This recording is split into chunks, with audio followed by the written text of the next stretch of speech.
အပိုင်းနှင့်ရောဝါကျွေຫນွေအူလေယူပွေစ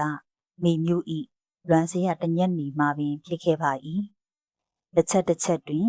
လေပြင်းကခက်ကြမ်းကြမ်းဝင်၍ဝှေ့နေသဖြင့်ရောဝါရွက်မဲတို့မှ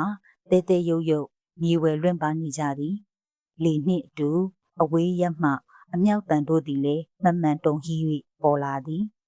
တချီတွင်တနက်တန်များကတဲ့တဲ့ပေါ်ထွက်လာ၏စိတ်ချောက်ချပွေညနေဆောင်ဤရီဝေသောကာလ၌မိမျိုး၏အစွန်အဖျားယူကလစ်တပ်ပင်များကြားဝဲတစ်ထက်တိုက်အိမ်အိုကလေးတော်လုံးမှာလူရိပ်လူရောင်ကင်းမဲ့လျက်စိတ်သုံးစွာရက်တည်နေသည်လေတစ်ဝိုက်စီ၌လည်းအိမ်ဟူ၍တလုံးမှမရှိမလှမ်းမကန့်တွင်ယခုတိုင်အငွေ့တလူထွက်နေသေးသောမီးကျွမ်းတိုင်ကုန်များရှိနေသည့်ကွက်လက်တစ်ခုကသာဤနေရာတွင်အိမ်ရှိခဲ့ဘူးကြောင်းဖော်ပြနေသည်အင်္ဂလိပ်ခြံစည်းရိုးတို့မှကျိုးပဲ့ရင်းရိုင်နေကြ၏တခါကယူရထားပုံရသောအိမ်ရှိပန်းခင်းကလေးမှလေးလံသောအရာတို့ဖြင့်ဖိနှိပ်ခံထားရသည့်မှာလွမ်းနေကြေမွနေသည်အင်္ဂလိပ်ပရင်ပေါက်ချို့မှမှန်များသည့်ကွက်အပ်နေ၍အုပ်ချို့မှပဲ့ကျွေနေသည်ဤသို့လျင်စိတ်ချောက်ချဝဲညနေဆောင်၌စိတ်သုံးငြိမ်သက်လှသောအင်္ဂလိပ်၏လက်ရဘက်ယူကလစ်တပ်ပင်များကြားမှလူတစ်ယောက်သည်ပေါ်လာ၏ထိုသူကသူ၏ရိတ်ကိုပင်သူပြန်လန့်နေဟန်ဖြင့်ဝဲရနဘေးကိုတတိကြီးစွာနှင့်မျက်လုံးကစားကြည့်ရင်ချွတ်နှင်းလျက်အင်္ဂလိပ်အရှိဘက်သို့ကပ်လာနေသည်သူ၏ကိုမှဗြိတိရှစစ်တပ်၏ကာကီယောင်ဝတ်စုံကိုဝတ်ဆင်ထားသည်တစိမ့်အမှတ်အသားနှင့်ယာရုဆောင်ရောင်းတော့မပါသူ့စပင်တို့မှပွားရောင်းနေ၍ကျဲဝန်းသောနှစ်ဖိုးပြင်ထက်သို့ဝဲကြနေသည်မုတ်စိတ်ပတိုင်းမွေးတို့မှလည်းရှည်လာပြီ။အော်လက်ထဲတွင်မူ39ဖို့6လုံးပြူတစ်လက်ကိုကင်ထားပါသေး၏သူကတတိကြီးစွာနှင့်အင်္ဂလိပ်စီသို့ချီကပ်လာသည်တတိကြီးစွာနှင့်ချီကပ်လာပါမှအလိုက်မသိသောခြေထောက်မှစစ်ဖက်နှက်သည်ကစုံပန်းတွေတစ်ခုနှင့်ချိန်မိသဖြင့်သူ့မှာမှောက်လျက်သားလဲလူရှေ့သို့ငိုက်ကျသွားသည်သူကသူ့ကိုယ်သူကျိန်ဆဲလိုက်ရင်အနီးရှိပန်းချုံတစ်ခု၏အောက်တွင်အတာဝင်ပုံနေသည်အတန်ကြာပါတမ်းမှမကြားရမှသူကဖြင်းညင်းစွာနှင့်အိမ်၏နံရံကိုကပ်ခါနားဆွင့်ထောင်နေမိသည်အင်္ဂလိပ်အတွင်းမှမူတိတ်ဆိတ်မြဲလိတ်ဆိတ်မိသည်သူကရဲတင်းလာဟန်နှင့်ပရင်းတစ်ခုအနာသို့ကပ်ခါအိမ်တွင်းသို့ချောင်းကြည့်လိုက်သည်အိမ်တွင်းမှမူလူရိပ်လူရောင်မျှမရှိနောက်ဆုံးတွင်သူကစိတ်တုံးချလိုက်ဟန်နှင့်တနက်ကိုချိန်ဆ၍အိမ်အဝင်တကမာကြီးစီသို့ကပ်လာခဲ့သည်သူသည်အသာတကားကိုတွန်းကြည့်လိုက်ရာရုတ်တရက်သောအံ့ဩသွားသည်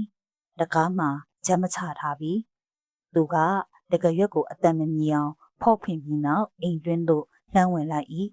ခဏမှပင်သူကဧကန်တွင်းသို့ရောက်ရှိနေမှန်းသတိထားမိလိုက်သည်ဧကန်မှာဖျို့ဖျဲဖြစ်နေသည်နံရံ၌ဓာတ်ပုံတချို့မှာတွဲလောင်းပြုတ်ကျနေ၍ကျမ်းပြင်ပေါ်၌ဓာတ်ပုံတချို့မှာပွဲအပ်ကြကြည်နေသည်ဓာတ်ပုံစီမှနေ၍သူ့မျက်လုံးများသည်ညွတ်နေသောအကွက်စီတစ်ခုစီသို့ရောက်သွားသည်သွေးအိုင်တစ်ခုသည်သူကအခန်းပတ်လေအားအကဲခတ်ကြည့်ရှုမိသည်ကလထိုင်းစပွဲများမှလဲပြိုလျက်ရှိကသွေးဆံများကိုနေရာအနှံ့အပြားတွေ့လိုက်ရသည်သူကဧကန်ကိုဆွန့်ခွာလိုက်ခါလက်ရဘက်ရှိအခန်းတစ်ခု၏အဝသို့ချီးကပ်၍ချောင်းကြည့်လိုက်သည်တွေ့မြင်လိုက်ရသည်မှာပတ်ဝန်းကျင်အခြေအနေနှင့်မိတို့မျှမအပ်ဆက်သဖြင့်သူ့မှာအံ့ဩသွားမိသည်အခန်းဝတွင်စုပ်ပြဲလျက်ရှိသောခန်းစီတစ်ခုကကာထားသည်ခန်းစီအနားမှတပ်မြောင်၍မျှော်ကြည့်လိုက်တော့စပွဲတစ်ခုပေါ်ရှိကျောင်းဆောင်အတွင်း၌ရွှေရောင်တဝင်းနှင့်ဒက္ခိဏတာခါဗုဒ္ဓရုပ်ပွားတော်တဆူသည်ကိန်းဝလျက်ရှိသည်ဖျားရှင်ဖျားစဉ်ဤရှိတွင်ကမိမပြူတူသည်မိမပြူဤနတ်မှောင်သောစပင်မှာကပိုကွေယိုနှင့်ဖြူဝင်းသောမျက်နှာစီကိုဝဲကြနေသည်ရှည်သွဲကော့ဖြူသောမျက်တောင်ကြီးများကိုပိတ်ခါမျက်လုံးမှိတ်လျက်ဗုဒ္ဓဤသမီးချစ်သည်ဖျားကိုအာယုံပြုနေဟန်တူသည်ကြုံထိုင်လျက်နှင့်မိုးမောက်ပြဖြိုသောရင်ထက်ဝေရက်ချီတင်ထားသောရည်ပြည့်ချောမောလှသည့်လက်ဖွားနှစ်စုံမှာကြာမုံအသွင်တင့်တယ်ငြိမ်သက်နေသည်အခန်းဝါမှလူကသာအံ့ဩလွန်းသဖြင့်ကြောက်ရွံ့ပမာငြိမ်ကြည့်နေမိရာမှခန်းစည်းကိုအသာအားပြုဆွဲယူလိုက်မိသည်ရုတ်တရက်ခန်းစည်းမှပြုတ်၍သူ၏ကိုယ်ပေါ်သို့ကျလာသဖြင့်စစ်သားကြီးမှထိတ်လန့်တကြားအတန်များပင်ထွက်ခါတုံလှုပ်ချောက်ချသွားသည်မိန်းကလေးမျက်လုံးအစုံမှပွင့်လာ၍ကိုယ်မှလည်းလှုပ်ရှားကခဏတွင်တ တင်းငိမ့်စွာမတ်တက်ရက်လျက်ရှိနေပြီ။ဟောလာပြန်ပြီကိုမိမပြူကသူ့လက်တွဲမှာတနက်ကိုတလဲယူနီဖောင်းကိုတလဲကြည့်ရင်အစိုးဆုံးကိုရင်ဆိုင်ရင်အသင့်ရှိနေသူတယောက်ဤပြင်ကြီးချင်းဖြင့်ဆိုသည်ဒီတစ်ခါတော့တယောက်သေးကိုဒီတော့မှအခန်းဝါကလူမှလည်းတတိယဟန်ဖြင့်လှုပ်ရှားလာသည်လာပြန်ပြီကိုဆိုတော့ကျွန်တော်အရင်ဘသူတွေများရောက်ခဲ့သေးလို့လဲခမညာသူပြောရင်းဆိုရင်မျက်လုံးမှလည်းဟိုဟိုဒီဒီလက်ပတ်စူးစမ်းကြည့်နေသည်ရှင့်လူစားတွေပဲပေါ့ညာကျွန်တော်လူစားတွေဟုတ်တယ်ရှင့်လူယူနီဖောင်းဝတ်ဓမြတွေမမပြူလေးလေတံမှာတည်ငြိမ်သလောက်အေးဆက်မှကြောနေသည်ယူနီဖောင်းဝတ်ထားမိတာတော့ဟုတ်ပါတယ်ဒါပေမဲ့ကျွန်တော်ဓမြမဟုတ်ဘူးခမဒီမှာစကားရှိမနေပါနဲ့ရှင်ပါလိုချင်လို့ဝင်လာတာလေမမပြူကမူခက်ပြက်ပြက်ပင်ဒါလောက်လေတော့မကြည့်ပါနဲ့ခမကျွန်တော်ကလည်းလိုချင်တာပြောမလို့ပါပဲပြောနေဖို့မလိုပါဘူးဒီအိမ်မှာအဖိုးတန်ပစ္စည်းလည်းဘာမှမကျန်တော့ဘူးအေးရှင်သက်ချင်သေးရင်တော့ကျမတယောက်ပဲရှိတယ်သဘောရှိ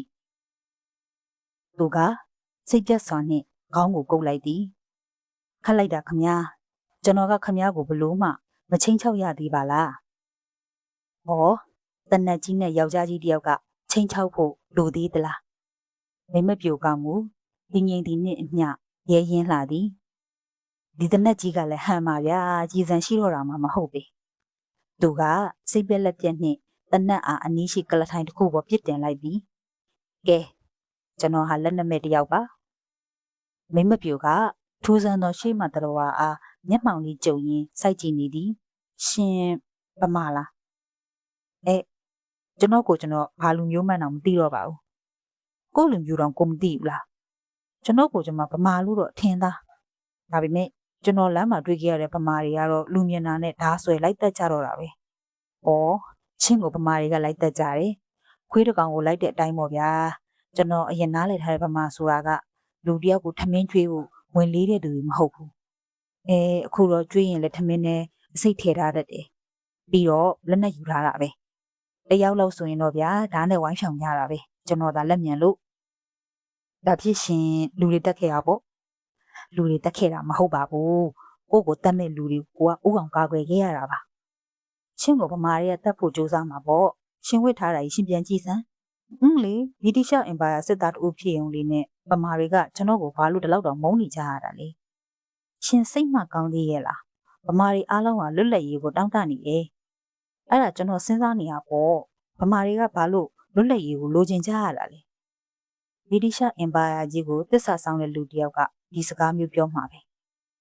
ကျွန်တော်ဗြိတိရှ်အင်ပါယာကြီးကိုတစ္ဆာမဆောင်ပါဘူးဗျာအဲ့ဒါတော့ယုံစမ်းမှာလို့ရှင်ဘာပြုလို့သူတို့စစ်သားဖြစ်နေရတာလဲဩဒါကတော့ကျွန်တော်တစ္ဆာရှိလုံးလို့ပေါ့ရှင်ဘာနဲ့ရှောပြောတယ်အချစ်တစ်ခါအချစ်ထဲမှာထမင်းကိုချစ်တဲ့အချစ်ထက်တစ္ဆာရှိသောအချစ်တီမရှိဆိုတာကြားဘူးလားဘာဆိုင်လို့ဆိုင်မှာတော့ပေါ့ဗျာကျွန်တော်ကထမင်းငတ်တာမခံနိုင်လို့စစ်သားဖြစ်ခဲ့တာပဲဗြိတိရှ်စစ်တပ်ထဲမှာကထမင်းတော့မမှန်စားရတယ်တခါတလေဘရန်ကလေးပါကလေးလည်းတောက်ရတာပေါ့ဗျာဟောဗျာထမင်းဆိုလို့ထမင်းကစားလိုက်တာထမင်းမစားရတာ2 ရက်ရှိပါပြီဗျာထမင်းကြံဟင်းကြံလေးများရှိရင်ကျမကိုယ်တိုင်မနှက်စာအငတ်နေခဲ့ရတယ်နှိတ်ဟာသူကသူ့နှစ်ဖူးသူစိတ်ပြတ်စွာနဲ့ထုလိုက်တယ်ရှင်ထမင်းစားခြင်းလို့ဝင်လာတာလားဒါဖြင့်ပြန်ပြီးတော့ဒီအိမ်မှာစားစရာဘာမှမရှိဘူးသိမလောပါနဲ့ဗျာထမင်းမရလည်းတခြားကျွန်တော်လူချင်တာကလေးတော့ခမားစီရှိမှာပါပဲအဲ့ဒါလေးသာတစိတ်မင်းမပြူကြီးမျက်လုံးအစုံမှာယူကျဲသွားသည်ရှင်မပြောတာလေကျွန်တော်ကိုအရက်ဝတ်အရက်စားတစ်စုံလောက်မပေးနိုင်ဘူးလားရှင်ပြီးတော့မုတ်စိတ်ရိတ်စီကဓားကလေးတစ်စုံလောက်မပေးနိုင်ဘူးလားဒါရီရှင်ကဘာလို့မလို့လဲခမားခေါ်တယ်လို့ပဲဒီဝစ်စစ်အဝစ်စားကြီးနဲ့ဆိုကျွန်တော်ကဗြိတိရှ်အင်ပါယာရဲ့သစ္စာဆောင်တည်သောစစ်သားဖြစ်နေတော့ခမားတို့ရဲ့လွတ်လပ်ရေးကိုလိုချင်နေတဲ့ဗမာတွေလက်ချက်နဲ့တည်ရင်တည်မတည်ရင်ဂျပန်လှန်စွန်းနဲ့တည်ရမှာပဲဟောရှင်တည်ရမှာကြောက်သလားဟာဗျာကြောက်တာပေါ့ကြောက်ရင်ဘာလို့စစ်ထဲဝင်သေးလဲဩခတ်ပါပြီတတိရှိလို့ဝင်လာမှမဟုတ်ပဲထမင်းငတ်လို့ပါဆုံးမှာပဲဗျာဟောဗျာပြောရင်းဆိုရင်ထမင်းကစားလာပြန်ပြီသူကပ ဟိုဟိုတီတီလှဲ့လေကြည်သည်ဖျားစဉ်အနီး၌ရေအိုးတစ်လုံးကိုတွေ့သောအခါဝမ်းသာအားရနှင့်ပြေးသွားကအားရပါရအိုးလိုက်ဆောင်းမော့တောင်းနေသည်မိမပြိုကသာပါဇက်အဟောင်းသားနှင့်သူအားငေးကြည့်နေသည်သူကရေကိုအတန်ကြာစွာအငမ်းမရတောက်နေပြီးမှပြန်ထလာသည်အဲ့ဒါတောက်တော်ရေကိုရှင်ဟောတောက်တော်ရေအိုးတွေကရေကလည်းရေပါပဲဗျာပြီးတော့ခမည်းဖျားဟာလေစိတ်ဆိုးမှမဟုတ်ပါဘူးရှင်ဒိဋ္ဌိလားအေးဟုတ်သလားမသိပါဘူးရှင်မှာဘာသာမရှိဘူးလားအဲ့ဒီဘာသာဆိုရလဲထမင်းစာရလွန်းလို့မိသွားတဲ့အထေပါသွားသလားမသိဘူးဗျာဒီမှာကိုဟိုသင်းမလုပ်ပါနဲ့ဗျာကျွန်တော်မှနာမည်ရှိပါတယ်တပ်ပန်းနဲ့ရှင်းနာမည်မသိချင်ပါဘူးကျွန်တော်ကတော့ခမည်းနာမည်သိချင်လိုက်တာဗျာတန်ပြက်နဲ့ခေါ်နေရတာမလှိလာပါဘူးဒီမှာရှင်ပြန်ထွက်သွားရင်ကောင်းလိမ့်မယ်ဟုတ်ကဲ့သွားပါမယ်ကဲရှင်မသွားချင်နေထိုစဉ်အဝေးမှတနတ်တန်များကပေါ်လာသည်သူကအနှင်းငယ်တုံးလှုပ်သွားသည်အဲ့ဒါဂျပန်ပြည်ဖြစ်မှာပါပဲကျွန်တော်တောင်းထားတာဒီစိတ်ရှင်းကိုကျွန်မစကားကုန်ပြောပြီးပြီဒီအဝတ်စားကြီးနဲ့ဆိုကျွန်တော်တီးဖို့ရတီးချနေတယ်ဟောရှင်တီးရမှာကြောက်တယ်နော်ခမဒီအမေးကိုမေးတာနှစ်ခါရှိနေပြီနှုတ်ရှင်လူတွေတက်တော့ငါရောကျွန်တော်ပြောခဲ့ပါရောလားပြောလို့တက်ချင်လို့တက်ခဲ့ရတာမှမဟုတ်ပဲဒါပေမဲ့ရှင်တို့လိုစစ်သားတွေအတွက်ဒီရင်ကဘာမှမရဘူးအသက်လူချင်းရင်ယူသွားထပ်လိုက်တာဗျာခမအသက်ကိုကျွန်တော်ကဘာလို့ရမှာလဲကျွန်တော်လိုချင်တာကကျွန်တော်အသက်ရှင်ပြန်ထွက်သွားဖို့တင့်ပြီထင်တယ်သူကဦးကောင်းငိုက်ဆိုင်ကျသွားသည်တအောင်ကြာ၍ပြန်မော့လာသောအခါတွင်မူသူမျက်နှာ၌ဒီကြည်ချင်းနှင့်ဝမ်းနည်းမှုတို့ရောရှက်ပေါ်လွင်နေသည်ကျွန်တော်ကအားနည်းတဲ့မိမသားတအူကိုအင်အားအားကိုနဲ့ဓမြတိုက်နေတာမဟုတ်ပါဘူးလူသားတယောက်အနေနဲ့ဒုက္ခရောက်နေတော့မို့လူချင်းကိုညီဖို့မြစ်တာရက်ခံနေရပါသူ၏ဝါကြများကခန့်ညားလာသည်ဒါပေမဲ့အခုကျွန်တော်အရှုံးပေးပါပြီအခုပဲကျွန်တော်သိချင်တယ်ခမအခုနကရှ िख ိုးနေတဲ့ဗုဒ္ဓကိုကျွန်တော်ကအနန္တမြတ်တာရှင်တူအနေနဲ့ကြားဘူးတယ်ဗုဒ္ဓရဲ့သမီးတူဟာဘာလို့ဒီလောက်စိတ်တက်ခတ်ထန်နေရတယ်လဲခမလိုချင်တဲ့လွတ်လပ်ရေးဟာလေကျွန်တော်တယောက်တည်သွားရုံနဲ့ပုံနီးမလာပါဘူးဒီတစ်ချိန်ငိုင်းရသူမှသူမဟုတ်မင်းမပြိုက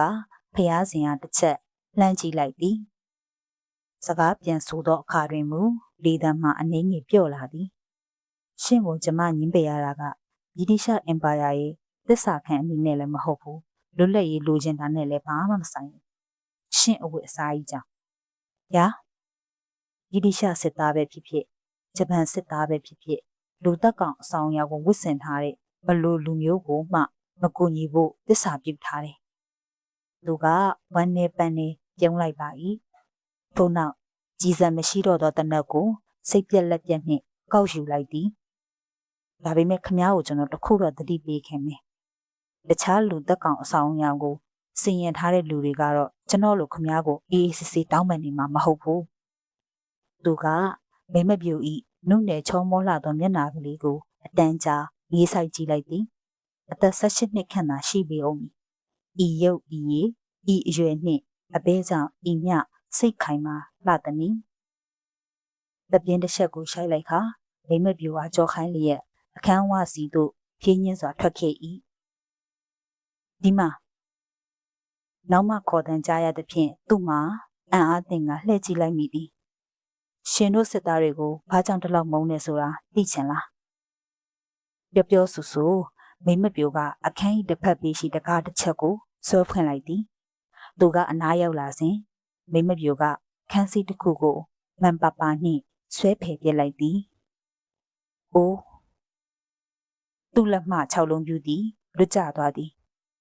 လူမလည်းကျင်ဆက်မိသည်နှင့်မလှုပ်မရှားနှင့်ကြောက်ရွံ့ပမာငြိမ်ကြသွားမိ၏